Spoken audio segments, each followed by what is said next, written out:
us started.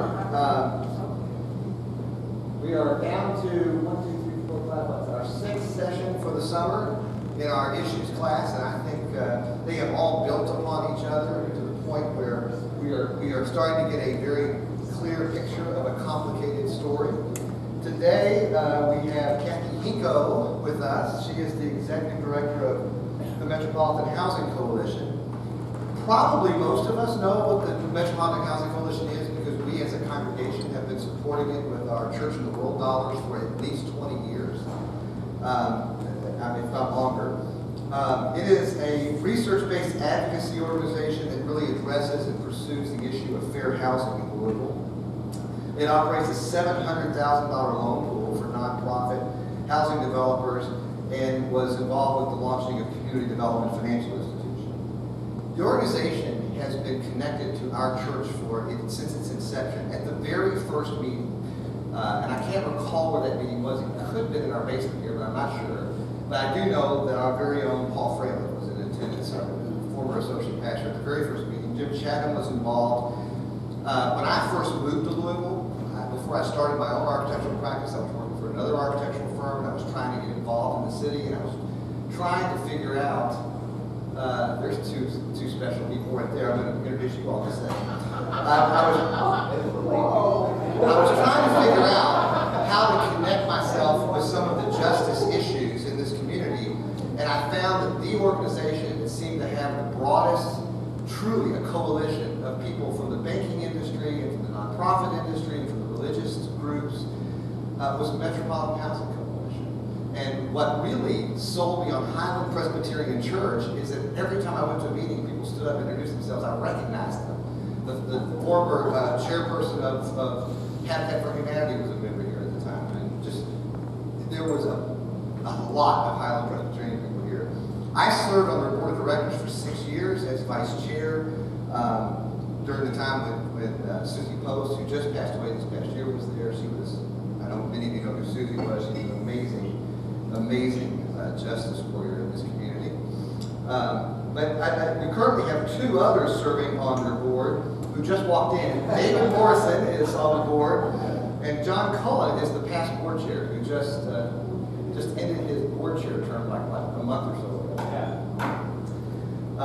Cathy also has had, before her role here as the replacement for Susie Post as executive director, she was the executive director of the Housing Authority here in Jefferson County for as long as I can remember, actually. We were probably doing that when I first moved to town. She was an innovator there who helped create the partnership for the first program in the nation to allow households with Section 8 voucher payments to buy homes, which is something Louisville's kind of well known for, the affordable housing world. Cathy has a law degree from Vanderbilt, and she came to Louisville to practice housing law with Legal Aid Society in 1983 and has stayed. Grateful. Thank you, Cathy. I'll turn it over to you. Here it is. I put the coffee where I couldn't accidentally walk. So we're all better for that. Right? So as Kevin said, Metropolitan Housing Coalition, we've evolved over our 30 years, and so when I describe it, I say we facilitate, because if we didn't facilitate, it would just be me and Tony in the office. We facilitate research-based, and I'll show you how much research we do, research-based advocacy for fair housing and affordable housing, not only by our members, but by the whole community. So if an issue is interesting to you, we'll help you find a way to move that forward. And one of the things we do is, and it's online, we do, since 2004, we do a report with 9 measures of fair and affordable housing and a focus topic. And when we do our report, we do the research, we do policy analysis, and then we do recommendations. So we never just wring our hands. We say, and if this interests you, here's something you can do tomorrow to be able to change it. And our last report, the focus topic was involuntary displacement, which includes foreclosures, evictions, and what many people call gentrification. We don't like to use that term because we are not anti-prosperity. We want prosperity without involuntary displacement, which is a whole nother kettle of fish. It means we don't define success as rising real estate prices. We define success in a neighborhood as the people who live there experiencing prosperity or increased income. So you'll see, and what's important is we do these every year so that we add to our areas of advocacy after we do these research. So we have utility work we do, we have transportation work we do, we have zoning work we do, we have environmental justice, now in voluntary displacement. And it was interesting today, I don't know if any of you got to see, or if this, I still get the Courier Journal and I still get it in paper form. I can't help it. But there was a more in-depth article about Senator McConnell and his family's history of slave owning, and how he still has a stance of not considering reparations because it was so far in the past. Well, what I'm about to show you is it wasn't far in the past, that we have carried forward the very kinds of attitudes into government policy that have repercussions, that were very active during my lifetime, and very blatantly active during my lifetime, and still have implications today in terms of creating intergenerational wealth for our Black families. So in our report, we have this housing tenure. And then if you look down, and of course you see Louisville, MSA, and Louisville, Jefferson County.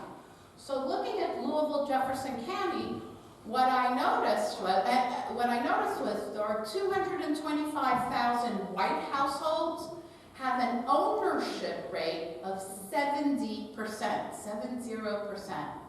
Our 63,500 Black households have an ownership rate of 37%, 36%, about half. So then I looked, and of course women, 42% of female-headed households own. I mean, we replicate a lot of these disparities throughout protected classes. So then I looked at other places, and you probably would need to really examine it. But basically, that just replicates what is happening everywhere. So then I said, well, what is going on that is happening? And I looked. Do you know that 100 years ago, Louisville, and imagine the energy it took. Louisville decided block by block, white block, black block, white, black, and had this in their zoning. Imagine the energy and focus to actually name every block in Louisville at the time as being allowed, people who were Black being allowed to own, people who were white being allowed to own. Well, that went up to the Supreme Court, and you're going to go, yay, the Supreme Court overturned it, but boo, the Supreme Court didn't really care about race. They were only interested in the ability to contract. So they weren't offended by the racial part. They just said you can't limit people's ability to contract. But imagine the attitude in Louisville. Then, I hope all of you have had a chance to see the redlining project. In 1937, after the flood, Louisville was, with the federal government and real estate brokers, every place in Louisville at that time, was labeled blue, green, yellow or red, as where you, as a lending corporation, should lend. So it was the Homeowners Lending Corporation, in which the government, the federal government, participated. And red, when you can read it, it's on LouisvilleKY.gov, and you can see it. It's fabulous. It has the map, and then it has overlays of current times, of other kinds of maps, and you can see the way this legacy. And red, you can read the comments. Oh no, there's too many black people in this neighborhood. That was what redlining was. It was very race-based, very ethnic-based, but primarily race-based. Well, then I looked at what happened with zoning after 1917. Louisville hired Harland Bartholomew, who, he said, well, you know, we're not allowed to label each block by race, but we can use economic zoning to achieve the same thing. And Harlan Bartholomew, deliberately racist, deliberately wanting to keep white areas and black areas, helped us zone to achieve that. And it wasn't just in the 30s. So Harlan Bartholomew was advising us into the 60s. So we see our zoning having a racial animus. You wouldn't think, I say zoning and you go, oh please, we're talking about the picture. You're doing that thing's fascinating to Kevin, but mostly making the rest of us sort of like our eyes roll back in the back of our heads. Well, zoning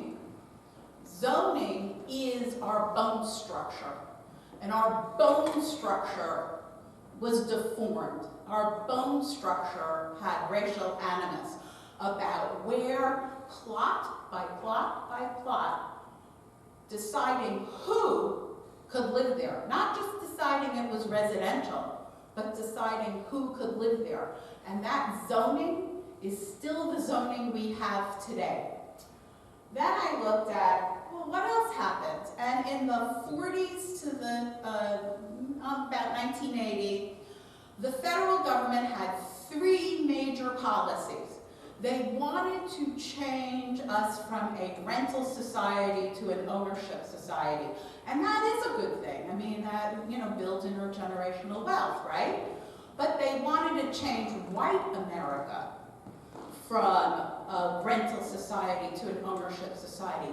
And I advise you, if you ever have the chance, to read Richard Rothstein's book, Color of Law. Rothstein was actually the education columnist for the New York Times and was trying to figure out why there was so much segregation. And what he found, he didn't discover, it was just out there and no one had put it together. So when we were doing this, everybody heard of Levittown? You heard, like, I'm giving that as an example. The federal government underwrote the loan to the developers of Levittown. So there was underwriting of actually constructing the single-family homes. And bold as day, it says, and you may not sell to a black person. So that's just a great example, because we've all heard of Levittown. We picture these massive tracts of single-family homes, from which black households were completely excluded. And that replicates itself over and over and over. That just was the policy of the government. And then there were all these mortgages that were subsidized. My dad, he was an inventor. He had a mortgage where his interest rate went up and down depending on his income.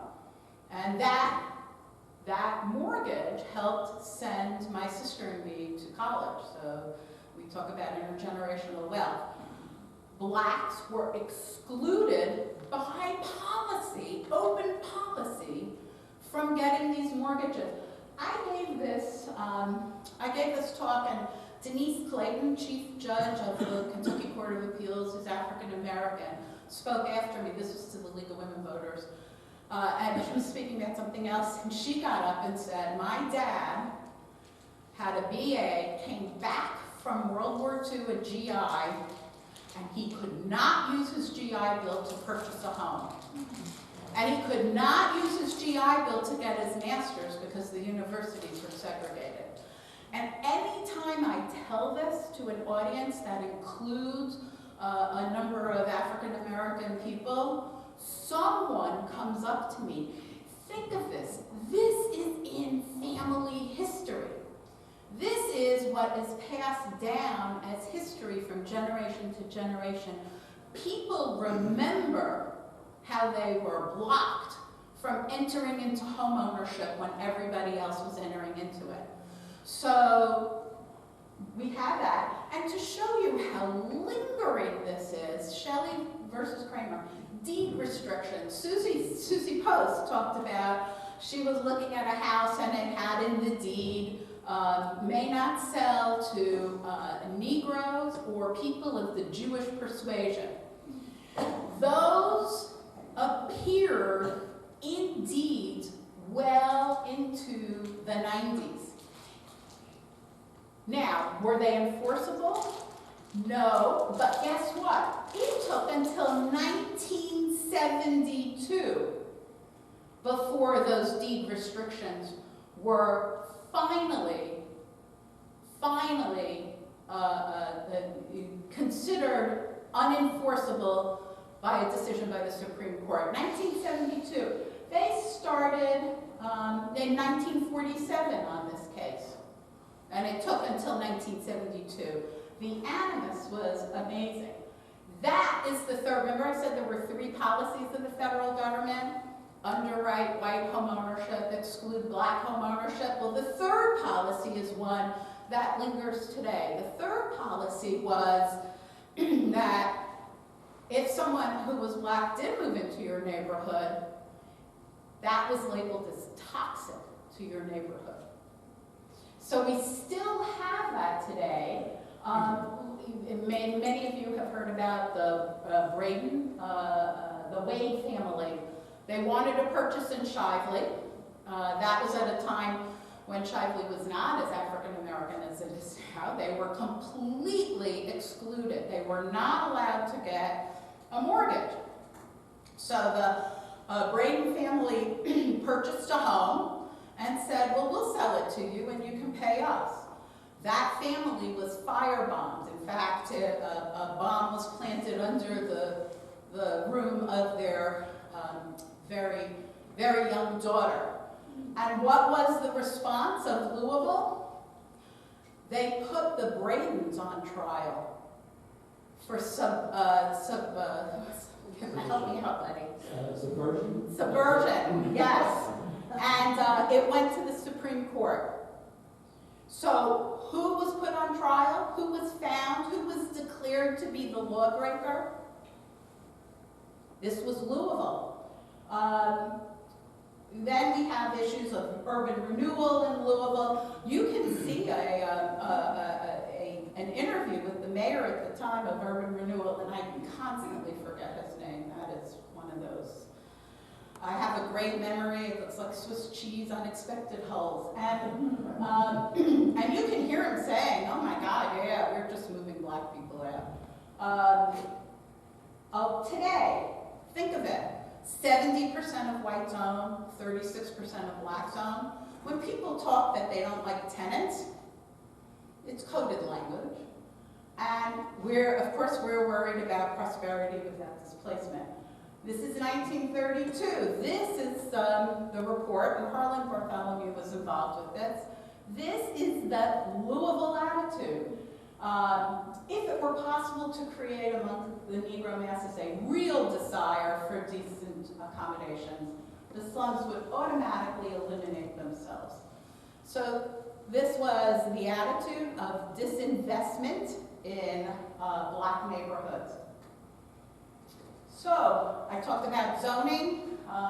Again, I'm not going to linger on this, but well over 60% of the land that is residential is zoned to have either 9,000 square foot lots or 6,000 square foot lots on which you may put one house, for one family.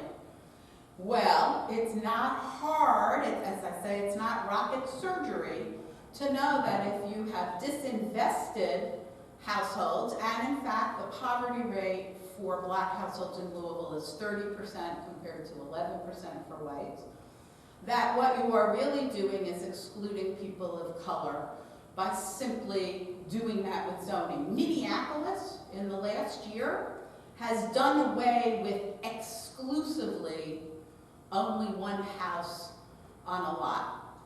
You can still build one house on a lot, but they have done away where it would be an actual violation of zoning. And don't let zoning fool you. Zoning is the law.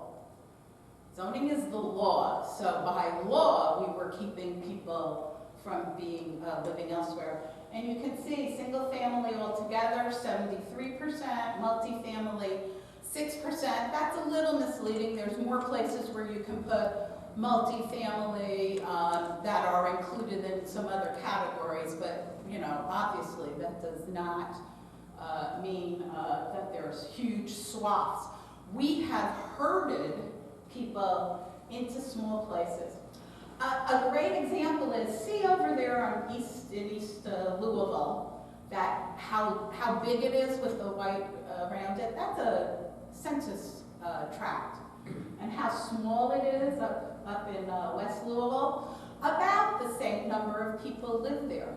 This is about zoning, where you zone so that you can have density, where you zone so that you can have smaller lot sizes.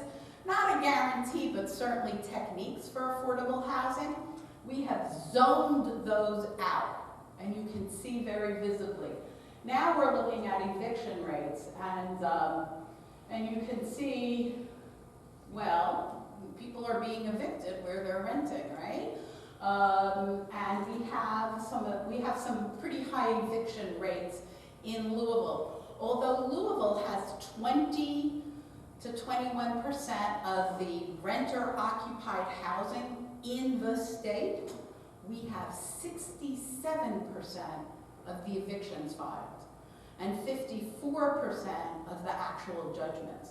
So this is going on like crazy in Louisville eviction, and it means, those of you interested in housing and education, we actually did a study. We got some HUD funding. It's, again, rocket surgery, right? The more stable and stress-free a child is, the more prediction of success in school there is, right? That's not... Of course, we had to do a study to prove what anyone would know, but we did it, and we know that. Could I ask you a question about that? 10% of what? What are the percentages of? Of the people, a 10% eviction rate, that of the renters, 10 to 15% have had an eviction filed. Yes, that's from Eviction Lab. If any of you have heard the book Evicted by Matthew Desmond, who got a MacArthur Genius, he's at Princeton, and he has Eviction Lab. Well, he was at Princeton when he did this. The Eviction Lab was at Princeton, and that's where we got it in 2006. Let me say, it wasn't in 2016. He studied 2016 all across America, and that's where we got that from. The sheer numbers we just got from the court. When we talked about that. We're very worried about potential displacement. Now that there is so much investment in West Louisville, what we see is rising real estate and not rising income. And what does that mean? Yet another diaspora of African American families displaced. And what does that mean? And I'll give you an example. So there's a census tract. We went with a block group. Okay, that block group is 18th Street to 26th Street, Muhammad Ali to Maine. It is, people go back and forth, it is 92% black It is median income is very low, under 18.5, 60% rent, and that 60% who are renters have an eviction filing rate of 25%. Now that's filing. The actual judgment is lower, 8.43, but when you file, first of all, it's on your credit. It's one of the things that can be discovered by a potential landlord. Second of all, most people move. If you ask me, Matthew Desmond said this. He said to people, "Have you ever been evicted?" And they said no. And he knew that evictions had been filed against them, and they were talking about actually being set out, where the sheriff comes and sets out. So we looked at filing, because filing is what pushes people around. Those 700 people, we got some other census data, 250 of those 700 people who live in that census block are children. So the instability of housing, and what I say is 18th to 26th, Muhammad Ali to Maine, that's in the heart of where all this circle of investments happening. Give me the plan. I want the plan for that 700 people. I want the plan for the 40% who own. Look how much their property is worth, and they're still part of median income. What happens when someone moves in who has a different sensibility about how a house should look? And code enforcement becomes different. That whole group of people is in such jeopardy, and we still do not have a plan. Now, MHC is, you know, people say, do you have a plan? And actually, I'm developing one because we should have one for us, a city, and we don't. And I will let you in on it, don't worry.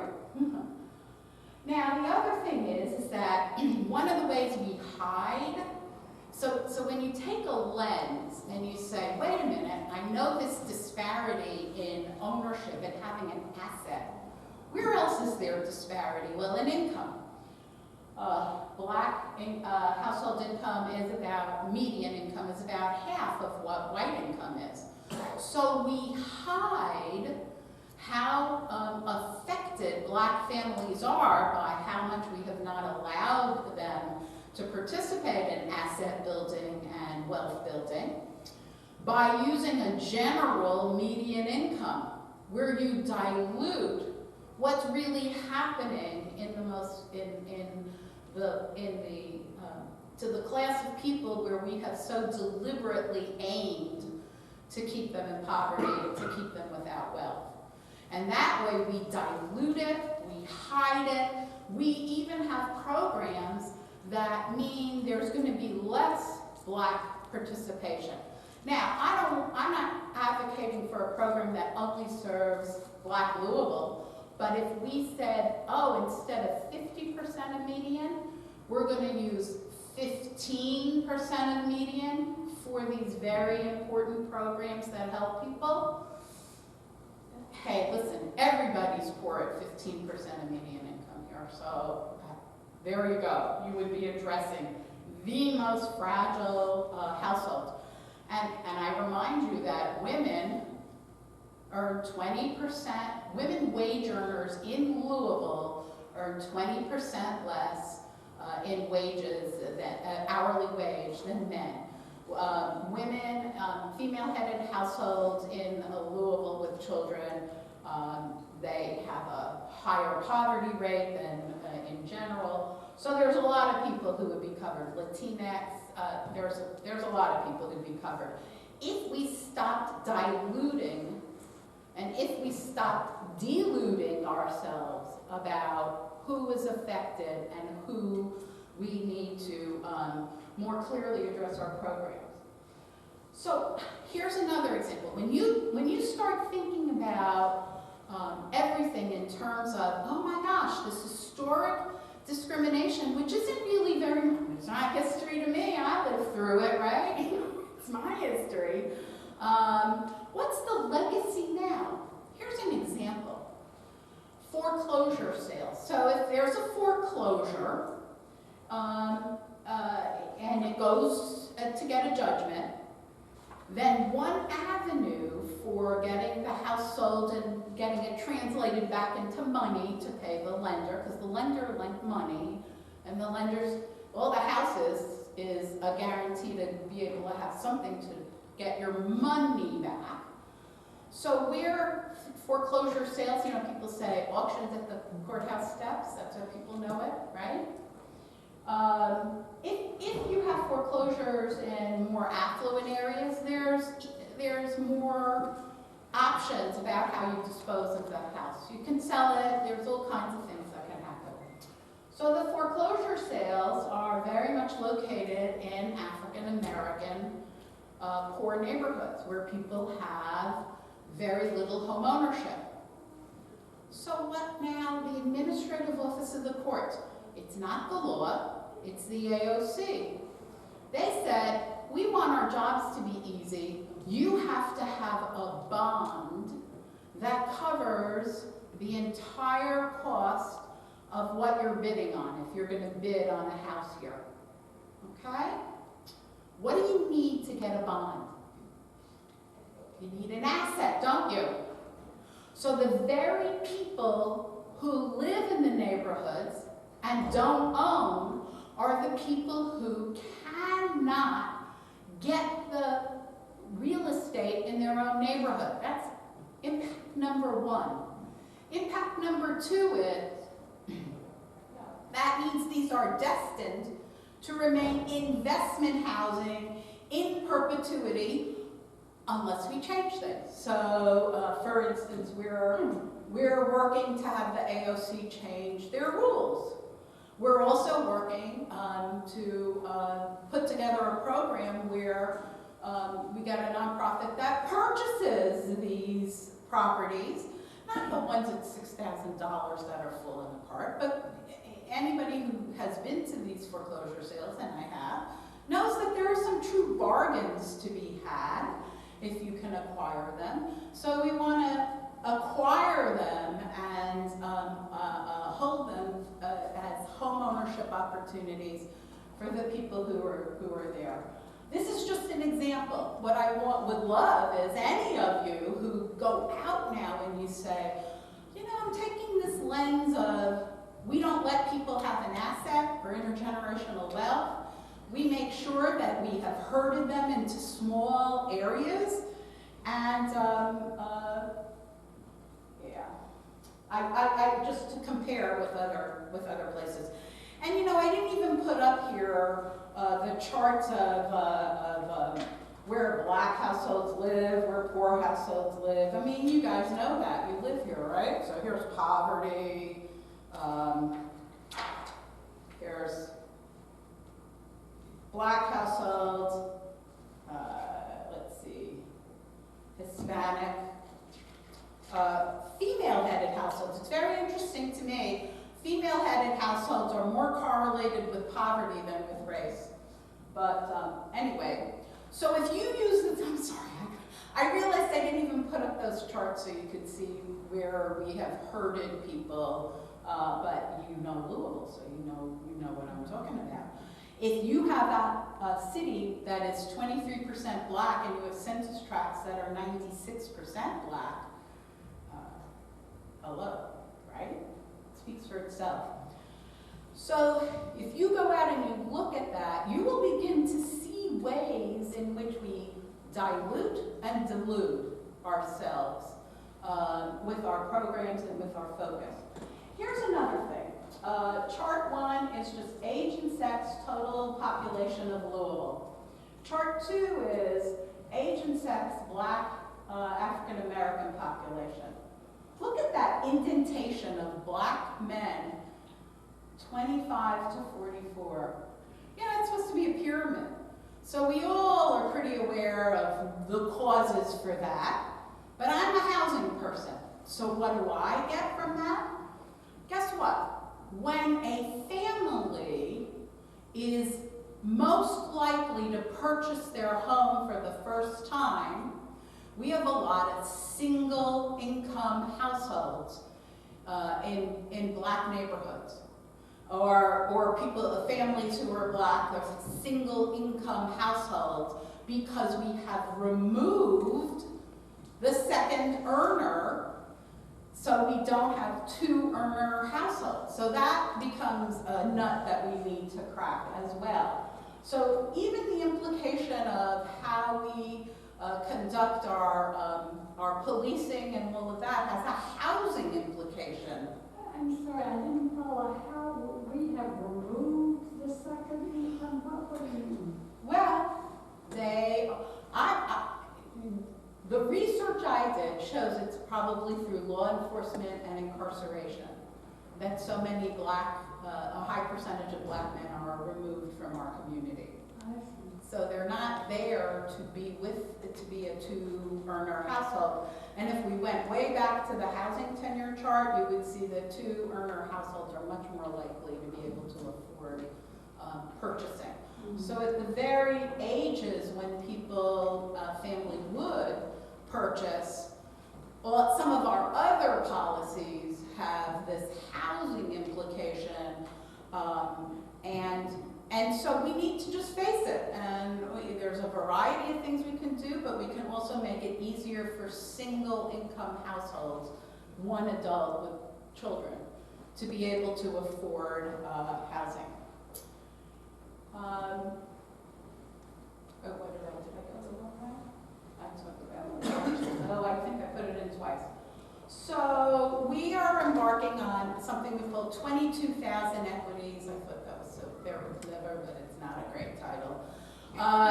So much inequity, but if we could bring equity building to 22,000 black households, that would bring the rate up to 70%.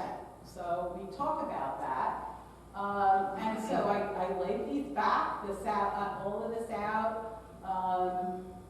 If we could even just get like 3,500 more black households to own, we would be at 42%, and all those other places I looked at, we'd be ahead of them. So we can take this elephant one bite at a time. I also wanted to make sure you knew there's a housing needs assessment that was done by the city and I need to stop soon. The Louisville Affordable Housing Trust Fund. And they identified that we need a new amount of 32,000 new units with a rent or a purchase price affordable to those at 30% of median income in order to truly house everybody at a cost that they can afford. So that's a really important report. It gives a lot of information in the 23 areas that they looked at. They divided Louisville into 23 areas. And let me just say this. First of all, MHC knows that the best way to make housing affordable is to increase people's income. We never forget that. So all these housing programs are all workarounds, right? The best way to make housing affordable is to give people an income where they can choose. And then we could focus on these issues of why is it, listen, I pick on poor Graymore Devondale for no other reason than I had a lovely friend who lived there and it was a lovely community. But I am here to tell you, if the next 15 people to purchase in Graymore Devondale were all black, they would notice. Because we still have not removed that toxicity implication or value that was inculcated by the federal government. So, once we make people able to afford to live everywhere, we could focus more on the prejudice that still exists in Louisville. So this is the sort of stuff we want to do. We want to make sure single income headed households. We talked about Section 8 to help pay a mortgage. That's wonderful. You know, we all know, and it's an investment, right? We all know that rents go up faster than mortgage payments do, right? I mean, some things change, insurance changes, taxes change, right? But, right? People's incomes are not, and I don't have that slide up here. We have those slides for everything. I don't have them up there. Do not keep up with the rise in housing costs. So if we can get people into home ownership with a subsidy to help them pay their mortgage, over the course of 10 years, they're going to earn enough money, and we have seen it because we have 300 households that have purchased under the Section 8 program, and we've seen people go off the program because then they can afford it. What else happens over that 10 years? The children are all living in one house. It's stress-free from instability. There is just so much good in investing. So we look at female-headed households. We want match savings plan, pool risk for groups that lack assets. So if you pool the risk, you can help more people. Homeowner insurance disparity. There are states that require more transparency in by their insurers, and we have seen that in those states that do, we've studied, Consumer Reports and ProPublica.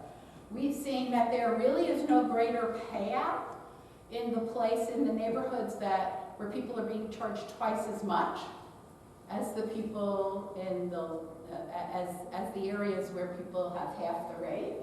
So we want more transparency, energy efficiency programs. Section 8. Section 8, the only place you can rent is in the segregated areas, because Section 8, the amount of money they give you really only lets you live in the poorest areas. So we want this program called small markets, so that we could say, oh, over here, here's a market in Middletown.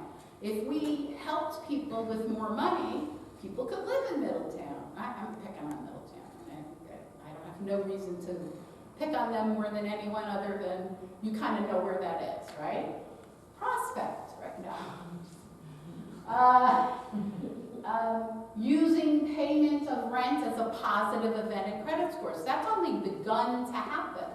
So people who were paying rent never got to build their credit score until very recently. Median income, I talked about that. We need to change median income so we aren't hiding things. Zoning. We have this lovely new comprehensive plan, a 20-year plan for the built environment. We haven't changed, remember what I said, zoning? Zoning's the law. We haven't changed the zoning laws. We're still using those racist zoning laws. We need racial representation. Somebody here talked about transportation. The MPO spends all the money we get from the feds on transportation. Louisville gets one vote. Guess who gets one vote equivalent to ours? Charlestown, Indiana, Middletown, Shively, Prospect, Clark County. All these places have a fraction of the population. We are not, as an urban area, proportionately represented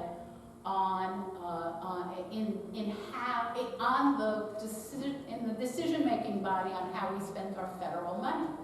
So we actually, MHC actually, not a lawsuit, but a complaint under Title VI of the Civil Rights Act. We filed a complaint with the Department of Transportation about how the MPO is organized, because remember where black people live, it's part of that 700,000 that we get one vote. Other post-purchase, we like accounts, match savings accounts, because once you sell to people who have limited income, you want to make sure they have a reserve for the vicissitudes of homeownership. FED, to change how we do evictions, foreclosure sales, and I talked about purchasing. So all those things, all those things. And we still have, I'm sorry I went on, but we still have 10 minutes, and I didn't even include all of the slides I could have, right? So questions? Yes? I wanted to ask about Beecher Terrace. Sure. And you knew somebody would. Oh, it's fine with me. Because the number of, first of all, there's going to be fewer units than there are currently. And even within that, some of them are going to be at fair market rate, which means maybe a third of the people who live there now get to stay. So, oh, you put in a quarter and press the button. Under Hope 6, which was the prior program, there was, and I use the term diaspora because we took black neighborhoods and we threw people out. And that is what happened. Fewer than 10% in any of those places, fewer than 10% of the residents from any of those places ever came back. And the point of Hope 6 was to improve real estate value. And we are just fed up with that being the point of doing any kind of major thing. And here's the other part. People in the public housing, a lot of them got Section 8 vouchers. And remember what I said about where you could rent? So even getting a Section 8 voucher didn't help desegregate Louisville. It intensified segregation in areas, in other areas. Now,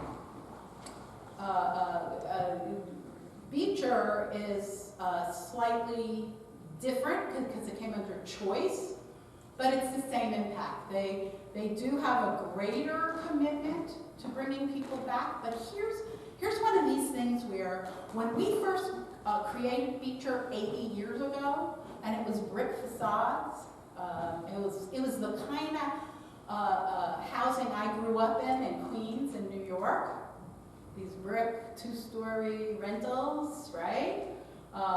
And do you remember people proudly saying, you know, Senator Neal, I'm proudly, we lived in Beecher and then we did this and that.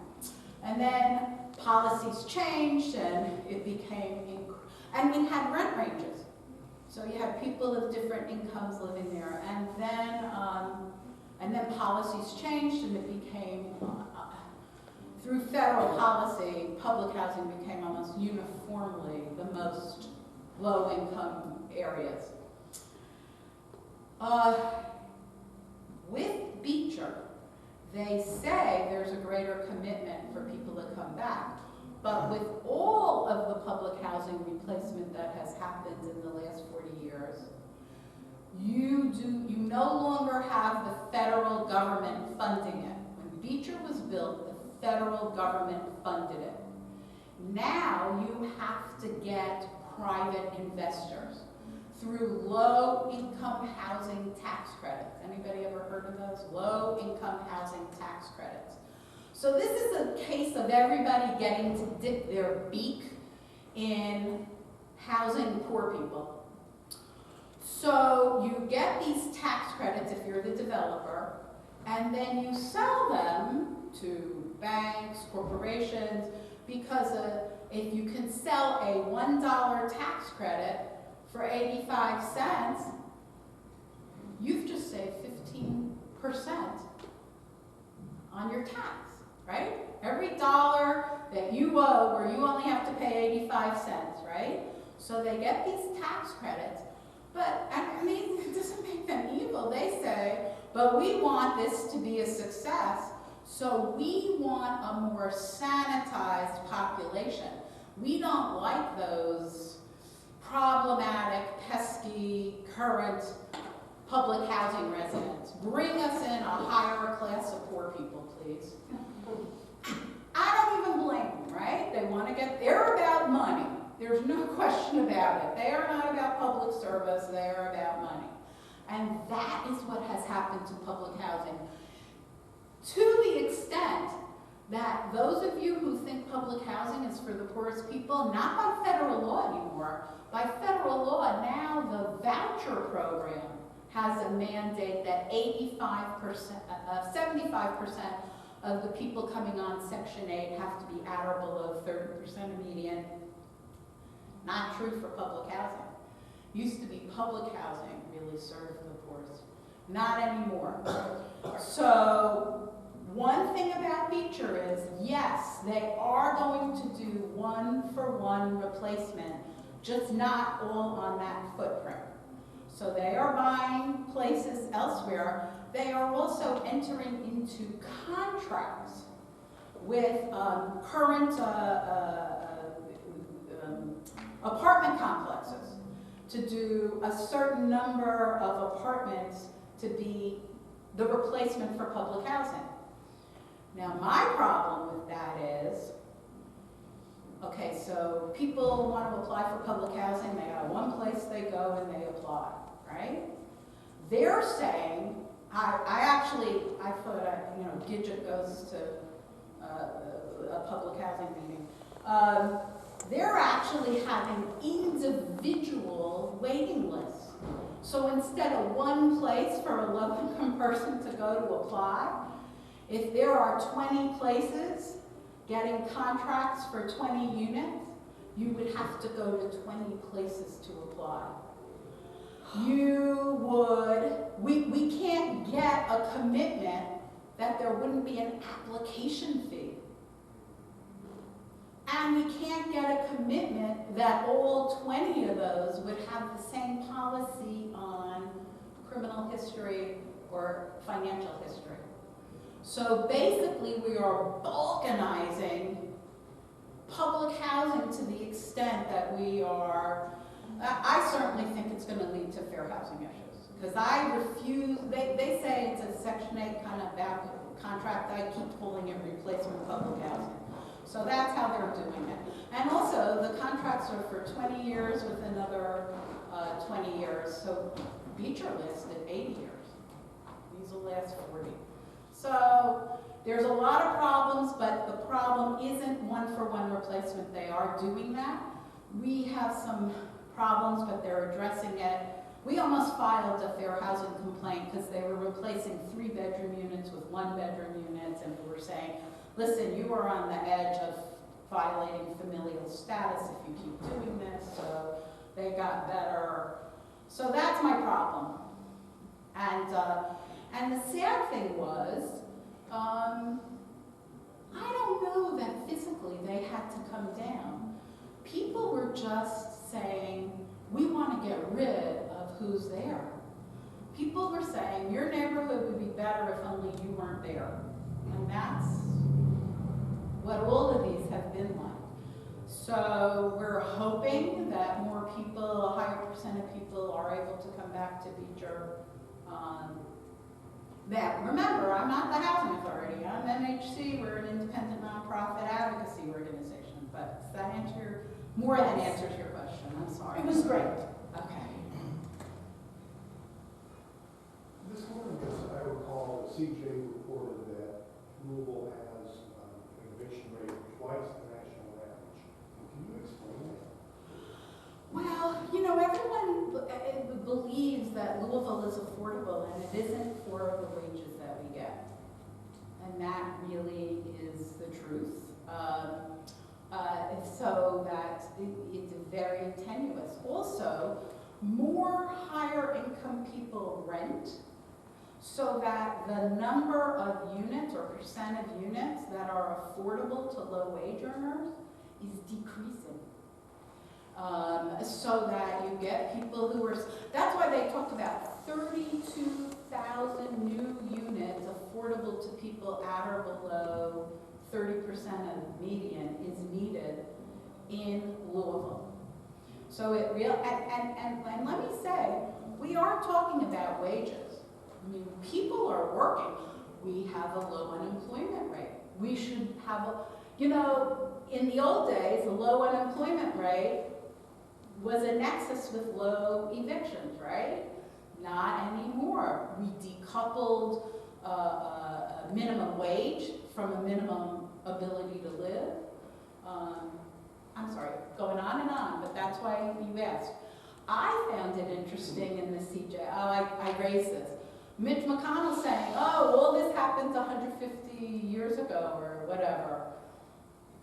This happened, this housing stuff happened during my lifetime.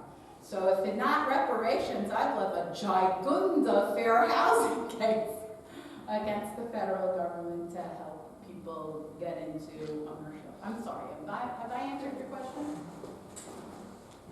Yes. Oh, I'm sorry. I'm sorry, I don't have short answers.